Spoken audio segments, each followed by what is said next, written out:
I never thought a single Instagram message could change the course of my life. It sounds cliché, doesn't it? But that's exactly how it happened. It was the summer of 2017, and I had just turned 19. I was in my small apartment in Austin, Texas, scrolling through my feed, half bored, half looking for something to fill the emptiness inside me. That's when his name popped up. Ethan Miller. He wasn't a stranger exactly. We had a couple of mutual friends from high school, but I had never spoken to him.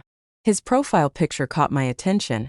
Messy dark hair, a smile that felt warm but a little shy, and those eyes that seemed to look right through the screen at me. I clicked on his profile. A bunch of pictures of him at concerts, hanging out with his dog, late-night city lights, and captions that were either quotes or just random thoughts.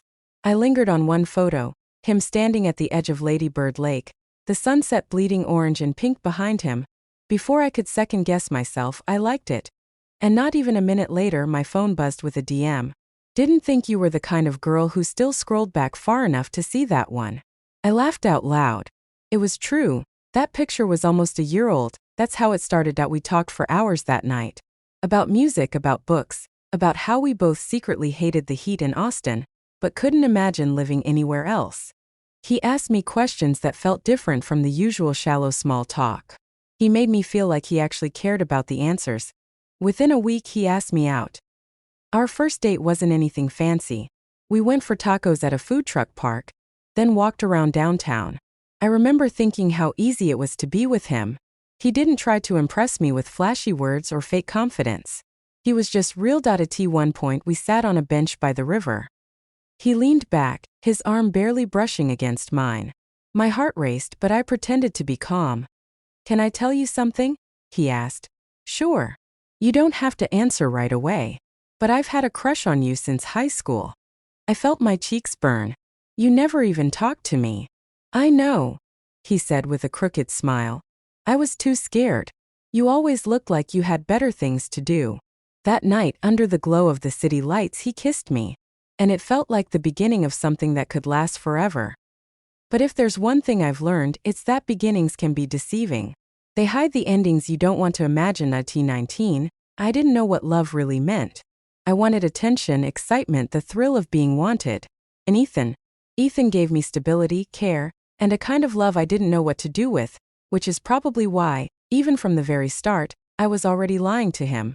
For the first few months, Ethan and I were inseparable. We fell into that dizzying rhythm couples always do in the beginning. Long phone calls until 2 in the morning, spontaneous drives just to grab ice cream, lazy Sundays tangled up on his couch with Netflix playing in the background while his golden retriever, Max, rested his head on my lap. It was sweet, almost too sweet.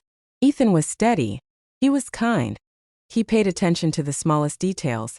How I hated cilantro, how I always ordered my coffee with oat milk, how my hands got cold easily, and he'd carry an extra hoodie in his backpack just in case. It should have been enough. But something in me kept wanting more. I don't mean more of Ethan. I mean more attention, more thrill, more validation from the world outside of him. I was 19, then 20, scrolling through Instagram, constantly posting selfies, watching the likes roll in. Strangers, acquaintances, old classmates. They all made me feel seen in a way Ethan's steady devotion didn't. His love was safe, but my craving wasn't for safety. It was for fire. And that's when the first crack appeared. It started small. I was at a party one Friday night with my girlfriends. Ethan couldn't come. He had an early shift at the record store where he worked. I remember standing by the bar, my drink in hand, when a guy named Trevor struck up a conversation. He wasn't my type exactly, too loud, too cocky, but he made me laugh. Later that night, he messaged me on Instagram. I shouldn't have replied, but I did. It felt harmless at first. Just banter, just attention. But a week later, I deleted the thread before Ethan could see it. That's when I realized I was already keeping secrets. Ethan trusted me blindly. Sometimes that trust felt suffocating. Like I was carrying a glass vase too fragile to hold. Knowing one slip could shatter it. We fought for the first time that winter. I don't even remember what started it. Something stupid about me canceling plans last minute. But I remember the look on his face, how genuinely hurt he seemed. "You don't get it," I snapped. "I need space sometimes." He stared at me for a long moment before nodding. "Okay, but you could just tell me instead of shutting me out." I promised him I would. I meant it in that moment. But the truth is, I didn't stop talking to other guys. By the time our 1-year anniversary rolled around, I was living a double life. There was Ethan, the boyfriend who held my hand at family dinners, who surprised me with tickets to concerts, who drove 2 hours to pick me up when my car broke down on the highway. And then there were the others. Late night messages, flirty comments on my photos, accidental run-ins with guys I knew Ethan wouldn't approve of. I told myself it wasn't cheating as long as it wasn't physical. But deep down, I knew it was betrayal all the same. The first time I actually cheated was in the summer of 2018. I'll never forget the weight of it. His name was Ryan. He worked at a coffee shop near campus.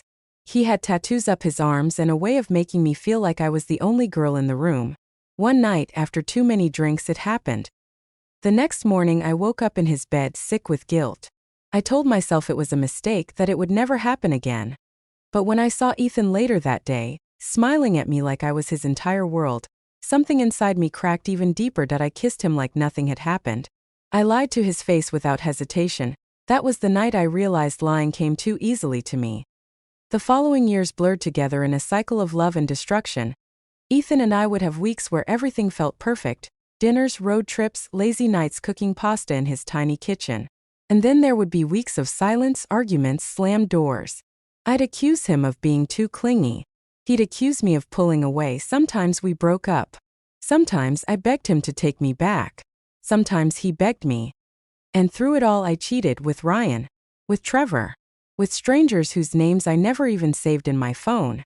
I told myself I was young, that I deserved to live, that Ethan would never find out. But every time I crawled back into his arms, the guilt dug deeper into my chest. By 2021, 4 years into our relationship, the lies had become routine. Ethan still believed in us. He still looked at me like I was the best thing that had ever happened to him. And I let him believe it, even as I betrayed him over and over. Sometimes I wondered why. Why I didn't just leave. Why I clung to him even as I tore him apart piece by piece. Maybe it was because Ethan was safe. Because no matter what I did, he always forgave me. Because I knew deep down that if I lost him, I'd regret it for the rest of my life. And maybe because a part of me really did love him, even if I had a twisted way of showing it. By the time 2020 rolled around, Ethan and I had been together for almost 3 years. On the outside, we looked like one of those steady couples who'd probably get married right after college. People envied us. His mom adored me. My friends said I was lucky to have someone like him.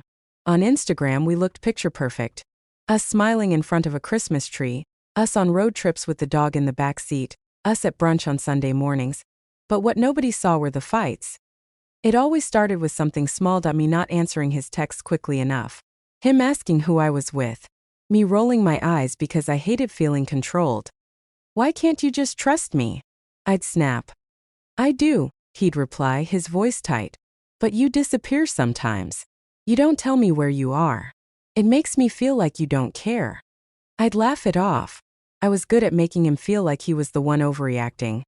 But deep down, I knew why he didn't trust me. Because he had every reason not to. The truth was, I needed Ethan. Not in the way people mean when they say they can't live without someone. I needed him like an anchor. He was the guy who would pick me up when I was drunk at 3 a.m., who'd help me study for exams, who'd show up when my car battery died. He was stability, dependability, but I also craved chaos. And so, I had both. In 2020, while the world shut down and people stayed home, I lived in 2 realities. During the day, I'd be at Ethan's apartment wearing his sweatshirts, watching movies, baking cookies together because that's what couples were doing during quarantine. At night, I'd sneak messages on my phone to someone else, sometimes an old hookup, sometimes a stranger I'd met online. It was thrilling, dangerous, wrong. Every time I thought about confessing, I couldn't, because I knew Ethan would leave. And I wasn't ready to lose him, so instead, I became better at lying. There were nights we fought until sunrise. "I don't understand you anymore," Ethan said once, his voice hoarse. "Sometimes I feel like you're here. And then sometimes you're a million miles away." I crossed my arms. "Maybe you just overthink everything." "I'm trying to hold on," he whispered. "But you make it so hard." And still, I didn't stop. By 2021, we were 4 years in. My friends couldn't believe we lasted that long. Honestly, I couldn't either. We'd broken up at least 3 times by then. Always for the same reasons. His suspicions, my lies, the fights. Each time I swore it was over. Each time I swore I'd change. And each time I went back to him. It was like an addiction. No matter how toxic we were, we couldn't cut the cord. I think Ethan believed in the version of me I showed him in the good moments. The girl who kissed him in the rain, who planned weekend getaways, who laughed at his stupid jokes. He clung to that version even when the darker side of me tore us apart. And I clung to him because I didn't want to face life without him. But by year 5 nothing had changed. We were older but not wiser. Our arguments were sharper, our silences colder. Ethan wanted commitment, stability, a future. I wanted freedom, excitement, the rush of feeling desired by someone new. I told myself I loved him. And maybe I did in some twisted way. But it didn't stop me from cheating. Even now as I sit here writing this, my phone buzzes on the table. It's a message from someone who isn't Ethan. And I know what I'll do tonight. I'll lie again. I'll sneak around again. I'll betray him again because after 5 years, this is who I've become. A girl who wanted love, but never knew how to give it back. EY 2022, 5 years had passed since that first Instagram message. 5 years of love, lies, forgiveness, and betrayal. Sometimes, I looked at Ethan across the table, the way his hair fell into his eyes, the way he stirred his coffee absent-mindedly, and I wondered how he hadn't figured it out yet. How he hadn't pieced together the late replies, the sudden nights out, the faint smell of cologne that wasn't his. Maybe he did know. Maybe he just didn't want to admit it. But things were changing. Slowly, painfully, the cracks in my perfect little facade began to show.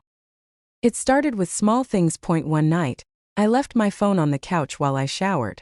When I came back, Ethan was sitting there staring at the screen. "You have a message," he said carefully, handing me the phone. That I snatched it too quickly. My heart hammered. It was from someone named T. Just an initial. "What?" I asked, forcing a laugh. "You're acting weird." "Who's T?" "Just a friend." His eyes searched mine for a long moment, but he didn't press. That was the problem with Ethan, he trusted too much. Or maybe he wanted to. But the suspicions grew. He began asking more questions. Where I was going. Who I was with. Why I didn't answer when he called. Sometimes I snapped at him, twisting it back on him like I always did. "God, Ethan, you're so paranoid. I can't even hang out with my friends without you freaking out. Do you even hear yourself right now?" And every time I saw the guilt flash across his face. He'd back down, apologize, tell me he just loved me too much. It should have been a relief. Instead, it made me angry. Angry at him for being so forgiving. Angry at myself for needing that forgiveness. Angry because I knew I didn't deserve it. The truth is, I was addicted to the game. The thrill of sneaking around, of lying so smoothly it felt like second nature. The adrenaline when I'd silence my phone before curling into Ethan's arms. Knowing there were unread messages waiting for me. I wasn't stupid. I knew I was destroying him. I saw the way his shoulders sagged. The way his laughter didn't come as easily. The way his eyes clouded when he thought I wasn't looking. He was breaking. And I was the one breaking him. But still, I didn't stop. One night in late summer, it all nearly came crashing down. We were lying in his bed, the window open, cicadas buzzing outside. I was half asleep when I heard the buzz of my phone on the nightstand. Ethan reached over, thinking it was his, and then silenced. I opened my eyes to see him staring at the screen, his jaw tight. "Who's Marcus?" His voice was low, controlled in that terrifying way. My stomach dropped. "He's just a guy from class," I said quickly, grabbing the phone. "We're working on a project." "Really? At midnight?" I forced a laugh. "Ethan, come on. You're being ridiculous." His eyes searched mine again. I thought that was the moment he'd finally call me out, finally demand the truth. But instead he turned away. I don't know what to believe anymore. For the first time I felt fear. Not of losing Ethan. I'd always known that was a possibility. But fear of what I'd become. I used to think I was a good person. Flawed, yes, but not cruel. Yet here I was 5 years in, lying to the one man who had loved me more than anyone else ever had. And the worst part? I didn't stop. Because later that week I was in Marcus's car, kissing him in the dark, while Ethan sat at home probably wondering why I wasn't answering my phone. I don't know how long Ethan will keep pretending not to see the truth, but I do know this: the walls are closing in. Every lie feels heavier. Every excuse sounds thinner. Every time he looks at me with doubt in his eyes, I feel the collapse coming. And when it happens, I don't know if there'll be anything left of us to save. There's only so long you can juggle lies before one slips through your fingers. For me, it happened on a Friday night in October, 5 years after Ethan first slid into my DMs. We were supposed to go out to dinner. Ethan had made reservations at some little Italian place he'd been wanting to try. I told him I had to study late at the library. That was a lie, of course. I was with Marcus. When I finally came home, Ethan was waiting in the living room. His posture was stiff, his jaw tight. Something in the air felt heavier than usual, almost suffocating. "Hey," I said, forcing a smile, tossing my bag onto the chair. "Sorry, I lost track of time." He didn't smile back. Instead, he held up my phone. My stomach turned to ice. "I know your passcode," he said quietly. I wish I hadn't looked. But I couldn't. I couldn't take it anymore. I froze. My heart slammed against my ribs. "Ethan, don't." His voice cracked. "Don't lie to me again." He scrolled through the screen, and I knew exactly what he'd found. Messages, photos, late-night conversations I thought I'd hidden well enough. "I wanted to be wrong," he whispered, his hands shaking. "God, I prayed I was wrong. But you've been cheating on me for years, haven't you?" The room tilted. I couldn't breathe. "Ethan, listen. Don't." His voice exploded, echoing through the apartment. Max, the dog, whimpered from his bed in the corner. "I gave you everything," Ethan said, his face red, his eyes burning. 5 years. 5 years of my life. And the whole time you've been what? Laughing behind my back? Using me? Sleeping with other guys while His voice broke. "While I loved you?" There it was. The word I had dreaded. Loved. Because I knew despite everything Ethan did love me. Fiercely. Completely. More than I ever deserved. And I had taken that love and shattered it. "I didn't mean to hurt you," I whispered, hating how weak it sounded. "I just didn't mean to hurt me?" He laughed bitterly, shaking his head. "Do you even hear yourself? You lied to me every single day. You looked me in the eye and told me you loved me while you were with someone else. That's not a mistake, that's a choice." Tears stung my eyes, but they were useless. No amount of crying could undo what I'd done. "I'm sorry." It was all I could say over and over. "I'm sorry." Ethan stared at me for a long moment. His face softened just slightly, enough for me to see the pain beneath the anger. "You don't get it," he whispered. "Sorry doesn't fix this. Sorry doesn't give me back the 5 years I wasted on someone who never truly loved me." I wanted to scream that I did love him. In my own messy, broken way I did. But the words stuck in my throat because even I wasn't sure anymore. Did I love him, or did I just love the way he loved me? Ethan ran a hand through his hair, pacing the room like he couldn't stand still. "I should walk away. I should have walked away years ago. Everyone told me I was too good to you, that I deserved better. And I defended you. God, I defended you every single time." His voice cracked again. "But they were right, weren't they?" I stayed silent.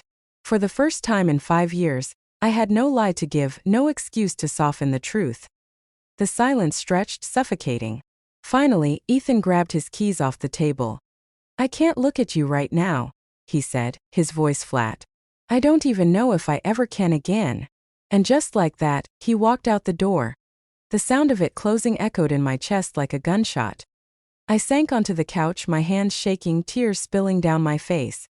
For the first time, the weight of what I had done crushed me completely, that I had broken him. The one person who had loved me more than anyone else in this world. And I had destroyed him piece by piece until he had nothing left to give. And maybe in the process I had destroyed myself too. The silence after he left was the loudest thing I had ever heard. That I sat on the couch for hours that night, my phone clutched in my hands, waiting for a message that never came. The apartment smelled like him. His cologne, his shampoo, the faint scent of the candles he always lit before bed. Everywhere I looked, he was there. The hoodie draped over the chair. His toothbrush by the sink. A stack of vinyl records we'd picked out together. It was like he'd left his ghost behind. And me? I was the one who killed him. I didn't sleep that night. I stared at the ceiling, playing back every moment of the last 5 years. The first kiss by the river. The road trips. The way he used to trace circles on my hand when he thought I was asleep. And then the other memories bled in. The lies. The texts I deleted. The nights I told him I was with friends when I wasn't. The way he'd look at me with trust in his eyes. And how I'd betray it over and over. It hit me in waves. The realization that I hadn't just lost him that night. I'd been losing him slowly, piece by piece, with every secret I thought I got away with. For 3 days I didn't hear from him. 3 days of staring at my phone, drafting messages I couldn't bring myself to send. What was I supposed to say? Please forgive me? Please forget the fact that I slept with other men while you waited for me at home? By the 4th day I broke. Me, can we talk? Please. Me. I know I messed up, but I don't want to lose you. Me. Ethan, I'm sorry. I'm so sorry. That he didn't reply. The thing about guilt is it eats you alive. I went through my days on autopilot, classes, work, hanging out with friends who didn't know the truth. On the outside I smiled, I laughed. But every time I was alone, the weight of it crushed me. I couldn't escape him. Every corner of Austin had his fingerprints on it. The taco truck where we had our first date. The park where we walked Max every Sunday morning. The record store where he worked, where I used to sit on the counter and watch him laugh with customers. It was like the city itself was reminding me of everything I threw away. 2 weeks later I finally saw him again. It wasn't planned. I was grabbing coffee with a friend when he walked in. He hadn't seen me yet, and for a moment I just watched him. The curve of his shoulders, the way he ran a hand through his hair, the tired look in his eyes when his gaze finally landed on me, it was like a punch to the chest. Ethan, I whispered when he approached. He didn't sit down. He didn't smile. Don't, he said quietly. Don't do this here. I stood up, reaching for him. Please, just let me explain. His eyes were cold, but beneath them, I saw the same pain that had lived in mine for weeks. There's nothing left to explain. You lied. For years. You cheated. For years. You used me and I let you. But I can't do it anymore. I love you, I blurted out, the words tasting bitter on my tongue. He laughed, a sound sharp and broken. You don't love me. If you did, you wouldn't have treated me like this. And then he walked away again.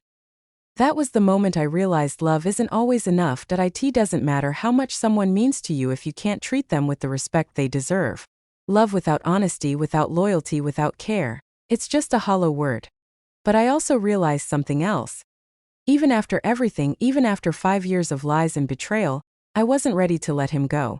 Because Ethan was the only person who had ever made me feel like I mattered. And I wasn't sure who I was without him. So I did the only thing I knew how to do. I lied to myself. I told myself he'd come back. That this was just another fight, another break, another round in the cycle we'd been stuck in for half a decade. That eventually he'd forgive me because he always had before. But deep down, a voice whispered the truth. This time was different. This time I might have finally lost him.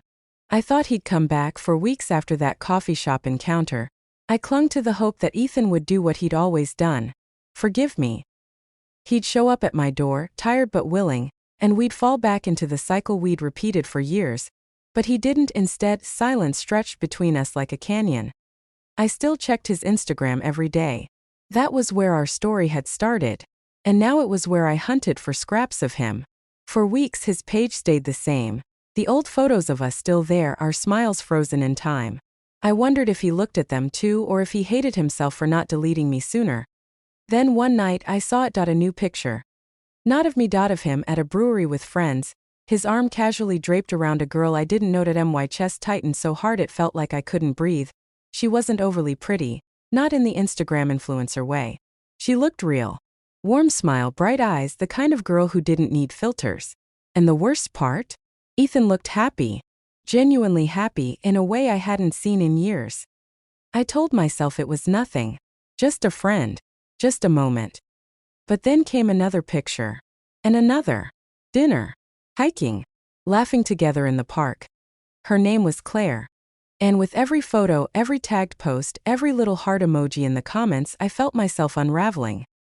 One night I caved. I messaged him. Me, I saw your pictures. Me, is she your girlfriend? Me, Ethan, please. I can't do this. He didn't reply. Instead, 2 days later he posted a picture of them holding hands. No caption, just the image. Like he was making a statement without saying a word. I threw my phone across the room. The anger came first. How dare he move on so fast? How dare he give someone else the pieces of himself I had held for 5 years? Didn't I matter more than that? Didn't our history mean anything? Then came the grief. The nights where I lay awake, clutching the hoodie he'd left behind, scrolling through old photos of us until my vision blurred with tears. The days where I wanted to call him, to beg him, to remind him of everything we'd been. And finally the obsession that I stalked her profile, watched every story she posted, compared myself to her in ways that made me feel small, ugly, replaceable. The truth was unbearable. Ethan had found someone who wasn't broken, someone who wouldn't lie, someone who might actually give him the kind of love he'd always given me. A month later, I saw them in person. It was at the same taco truck park where Ethan and I had our first date. I was with friends pretending to laugh when I spotted him across the lot. He was with Claire. They were sharing chips, leaning into each other, laughing like the world didn't hurt. And then he saw me. For a split second our eyes locked. A storm of memories surged between us. 5 years of love and lies compressed into that one glance. I waited for him to look guilty, conflicted, something, but instead he just looked away like I was nobody. That was the moment it hit me. I had finally lost him. Not because he left. Not because he found someone else, but because for the first time in 5 years, Ethan didn't look at me with love in his eyes, and I realized I wasn't just mourning him, that I was mourning the version of myself I'd destroyed. The girl he once believed in, the girl I could never be again. After that night at the taco park, I couldn't stop thinking about them. Every time I closed my eyes, I saw Ethan's hand brushing hers, his lips curving into that easy smile he used to save for me. The sound of their laughter still echoed in my ears, mocking me, reminding me that I had been replaced. I told myself I didn't care. I told myself I'd move on too, that I could find another guy, someone who'd make me forget. But I was lying, not to him this time, but to myself. Because no matter how many names filled my DMs, no matter how many guys asked me out, none of them were Ethan. And none of them ever would be. The obsession grew. I checked Claire's Instagram every morning before I even brushed my teeth. I knew the shape of her smile, the pattern of her dresses, the way she liked to post pictures of iced coffee with captions like Monday Fuel. I hated her. Not because she was cruel or fake, but because she was everything I wasn't. Pure. Simple. Untainted by lies, and worse, because she had Ethan. One Friday night, I did something I swore I wouldn't. I called him. He didn't answer, so I called again. And again. Until finally my phone lit up with his name. What do you want? His voice was sharp, tired. I need to talk to you. There's nothing left to say.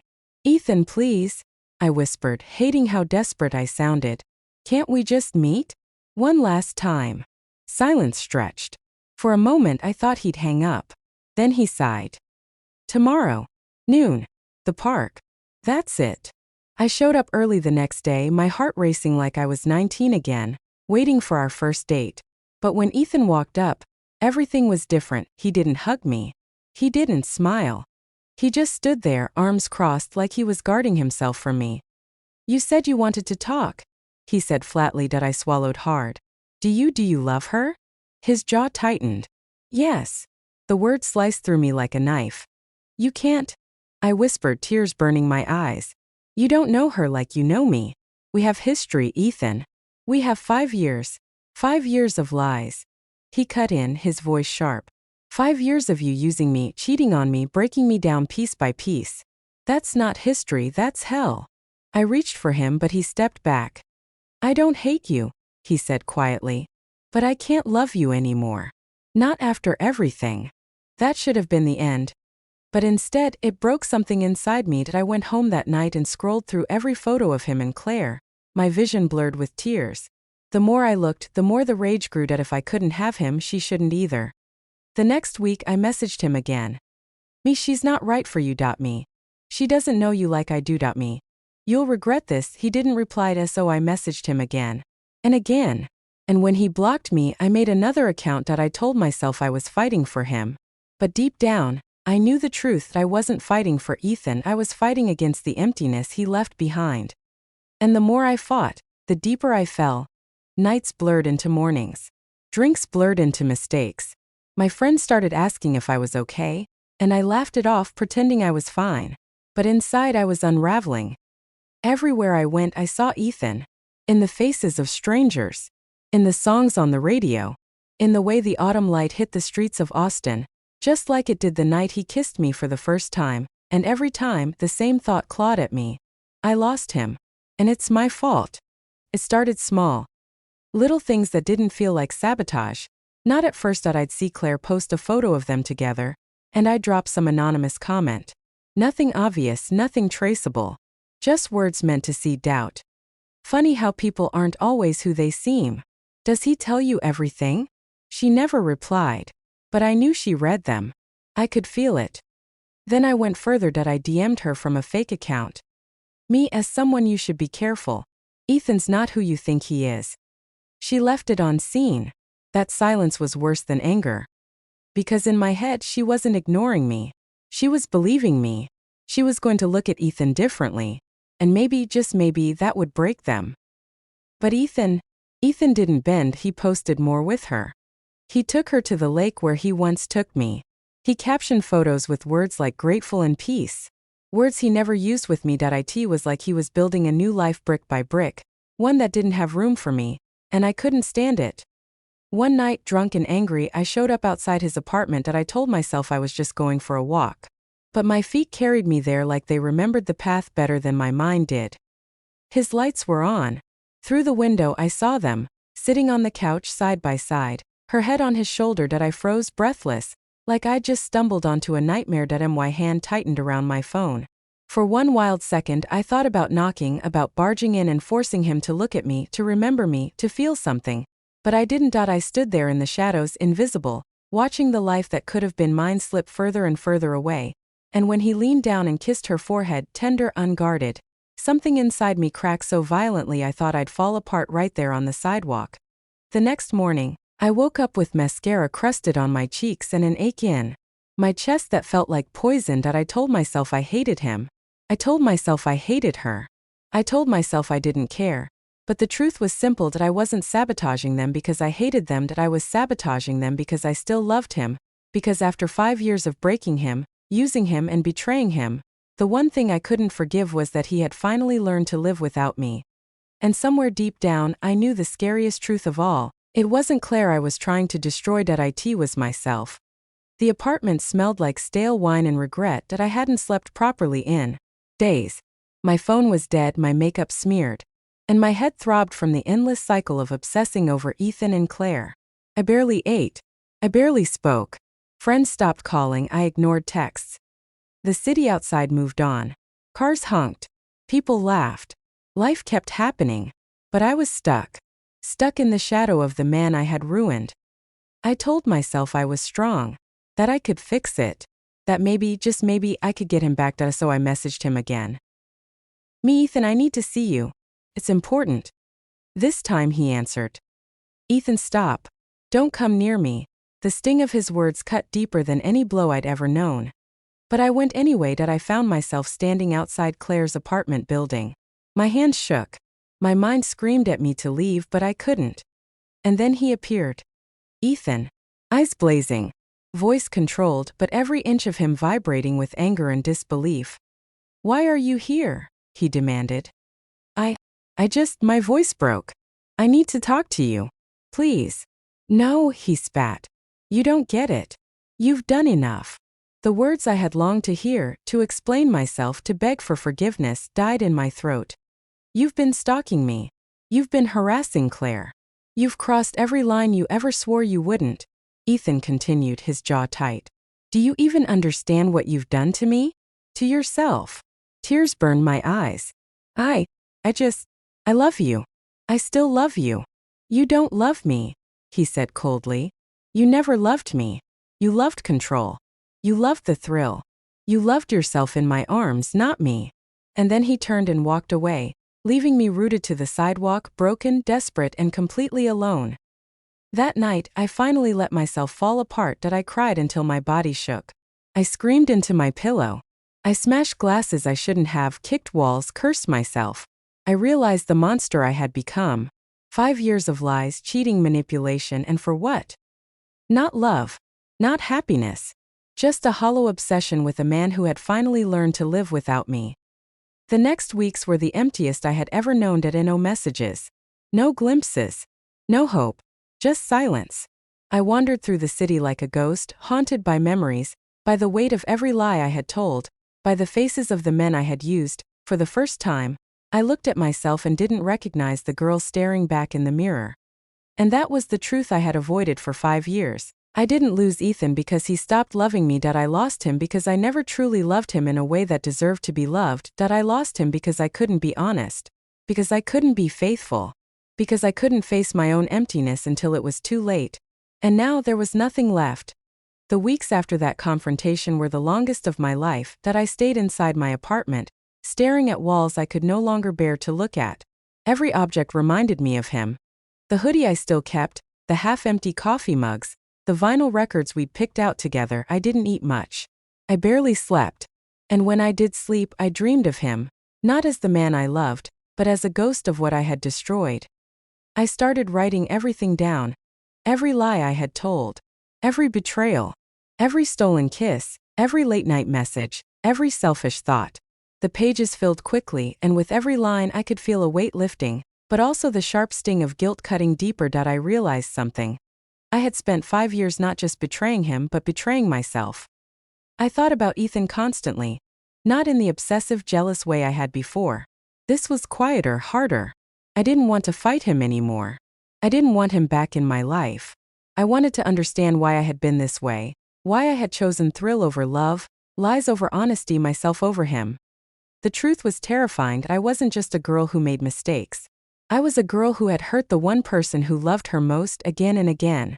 And even if he forgave me, even if we somehow tried again, I would never forgive myself. I stopped checking his Instagram. I stopped obsessing over Claire. I deleted the fake accounts I had made, burned the drafts of messages I would never send, and erased his name from my phone one final time. He didn't make the pain go away. It didn't undo what I had done. But it was a start. Some nights I still dreamed of him. I'd see his smile, hear his laugh, feel the warmth of his hand in mine. And then I'd wake up, cold and empty, and remember that he was gone. Not because he didn't love me. Not because he was cruel. But because I couldn't love him the way he deserved. And that was something no apology, no message, no action could ever fix. I started to rebuild myself in tiny ways. I went back to therapy. I started journaling every day. I forced myself to face uncomfortable truths, that I was selfish, impulsive, reckless, and dishonest. I wasn't the girl Ethan loved. And I never could be, not while I carried the weight of my choices without reckoning. It hurt. Every day hurt. But for the first time I felt like I was moving forward. Ethan, I don't know if he ever truly healed from me. I don't know if he will ever think of me without pain, without betrayal. And I don't want to know. Because for the first time I understood, my love for him wasn't enough to save us. My presence, my lies, my choices had destroyed it. All I could do now was live with the consequences. And maybe, just maybe, learn how to love someone someday without breaking them.